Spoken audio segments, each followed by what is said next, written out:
भगवान श्री कृष्ण कहते हैं, नहीं ज्ञानेन सदृशं पवित्रमिह विद्यते तत् स्वयं योग संसिद्धः कालेन आत्मनि विन्दति।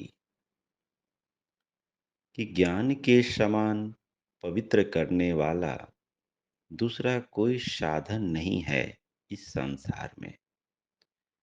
और ज्ञान की प्राप्ति योग के बिना किसी भी काल में संभव नहीं है, क्योंकि अज्ञान के बंधन में मनुष्य बंधा हुआ है और योग के द्वारा उसी बंधन को खोलकर परम सत्य को उपलब्ध होता है और शाश्वत शांति को प्राप्त होता है। बंधन और स्वतंत्रता की बात को एक छोटी सी कहानी से समझने का प्रयास करें। काशी नगरी 5 मित्रों ने चांदनी रात में नौका विहार करने की योजना बनाए। पांचों ने भांग पी रखी थी।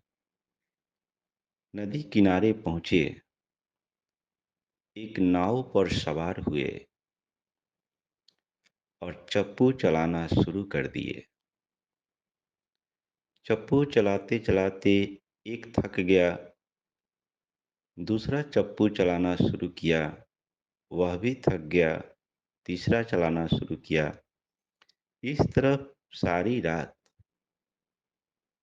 सबने मिलकर चप्पू चलाया। अब सुबह होने की तैयारी थी। धीरे धीरे इन पांचों के नशे भी उतर रहे थे। एक ने कहा कि अरे, हम सारी रात चप्पू चलाते रहे, हम लोग बहुत दूर निकल चुके होंगे। तभी दूसरे ने कहा कि मुझे तो ऐसा लगता है कि हम वहीं पे हैं जहाँ से चले थे, क्योंकि वही दृश्य, वही नज़ारा, वही गांव दिखाई दे रहा है। हमें ऐसा लग रहा है कि हम आगे बढ़े ही नहीं। तभी तीसरे ने कहा कि सारी रात तो नाव हम चलाते रहे, फिर आगे क्यों नहीं बढ़े। तभी एक की नज़र उस नाव के बंधे हुए खूंटी पर पड़ा। घाट पर जब नाव रुक जाती है तो मलाह उसे एक खूंटी में बांध देता है ताकि नाव आगे न बढ़ सके। आगे बढ़ने के लिए नाव को उस खूंटी से खोलना होता है। तो उन पांचों ने खूंटी से नाव को खोला ही नहीं और पूरी रात चप्पू चलाते रहे। नाव एक कदम भी आगे नहीं बढ़ी। मित्रों, यही हाल सामान्य व्यक्तियों का होता है कि मनुष्य सारा जीवन दौड़ता तो है, लेकिन एक कदम भी सत्य की ओर नहीं बढ़ पाता। यही कारण है कि मनुष्य रोते हुए जन्म लेता है और रोते हुए ही मृत्यु को उपलब्ध हो जाता है। दौड़ता तो बहुत है, लेकिन वह कहीं पहुंच नहीं पाता है।